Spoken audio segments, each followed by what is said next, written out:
χρώμα. Το χρώμα είναι ένα πρόβλημα. Πάντα, ρε παιδί μου. Τι είναι αυτό το πράγμα. Αν μου αρέσουν τα χρώματα, στα βιογραφικά δεν λειτουργούν καλά. Δηλαδή, ναι. Λειτουργούν μόνο σε κάτι επαγγέλματα καλλιτεχνικά. Κάτι γραφίστες, κάτι ζωγράφους που είναι λίγο περίεργα, κάτι τέτοια. Ακόμα και ηθοποιούς μπορεί να λειτουργήσουν, αλλά όχι σε κανονικά επαγγέλματα. Παρ' όλα αυτά, αν βάλετε κάπου χρώμα, κάνετε τελίτσα, κάνα bold, κάνα πραγματάκι, έχετε στο νου σας αυτό. Το κίτρινο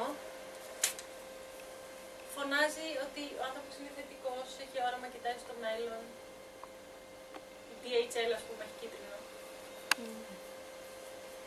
Το μπλε είναι αξιοπιστία, εμπιστοσύνη. Αν δείτε Nokia, IBM, μπλε, Κοσμοτέ. Έχουν τα Wind, τη Wind έχει μπλε, δεν έχει. Αυτά είναι εμπιστοσύνη, αξιοπιστία, εξουσία. Αυτά βγάζουν προς τα έξω. Καλή σχέση με την εξουσία μάλλον. Κόκκινο, εντάξει τώρα. Virgin Atlantic και τα Coca-Cola, ενθουσιασμοί και χαχαχά και τέτοια. Πράσινο, The Body Shop. Ποιος άλλος έχει πράσινο? Starbucks, ηρεμία, χαλάρωση, φρεσκάδα. Moth, όποιος μου βρει Moth, πραγματικά. Σίλκα. Μπράβο! Πολυτέλεια! Είδατε πως δουλεύει. Και η P&G δεν είναι MOV, το Procter & Gamble. Όχι, δεν είναι MOV,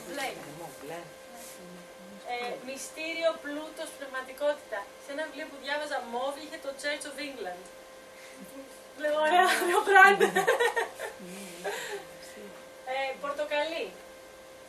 Πορτοκαλί είναι ωραία. Αποφασιστικότητα, ενέργεια, ζωτικότητα, παραγωγικότητα.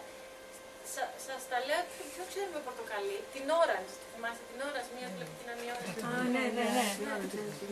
Αυτή είναι πορτοκαλί. Η Ήβη και αυτά, αλλά αυτή η πορτοκαλάδες.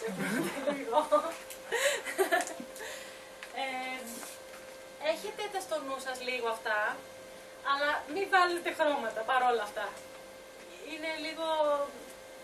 Θέλει πάρα πολύ μεγάλη τέχνη να βάλουμε χρώμα και να μην βγει κίτς, ας πούμε.